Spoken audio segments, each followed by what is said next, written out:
Can you think of a certain business that you've been able to help through your services that's made a big difference for them? Yeah, there's honestly so many, but one that comes to mind is an HVAC company kind of in the north Minnesota metro who had been turned down by a bank. He wasn't looking for anything crazy. He just needed a work van. He's like, I probably could pay for this in cash, but it would deplenish all my assets.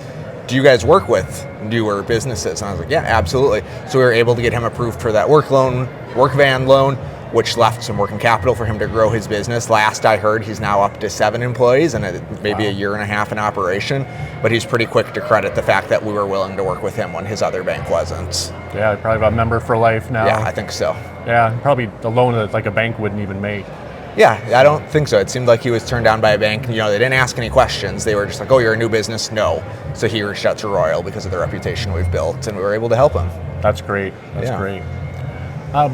What advice would you offer aspiring credit union leaders about succeeding in this field? Yeah, I'd just say to always do the next right thing. And I know that sounds cliche, but I really mean it, because when I started at 15, which still blows my mind, it was like, what's the next thing that I can do? So I constantly weaseled my way into situations where I probably wasn't supposed to, well, not that I wasn't supposed to be there, but traditionally wouldn't be there, and just asked, hey, what can I do to help? And I think that's how I am where I am now, is just constantly working my way into the next right thing, even if it's uncomfortable.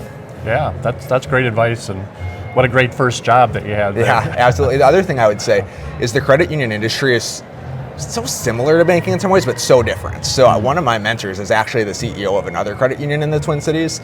We're just friendly. We know each other from outside the organization, and that's actually a couple people too. So getting to know leaders in other organizations, I have no plans to leave Royal, but getting to know those people, getting the insights that they have, and learning from people farther along has gone a long way for me too.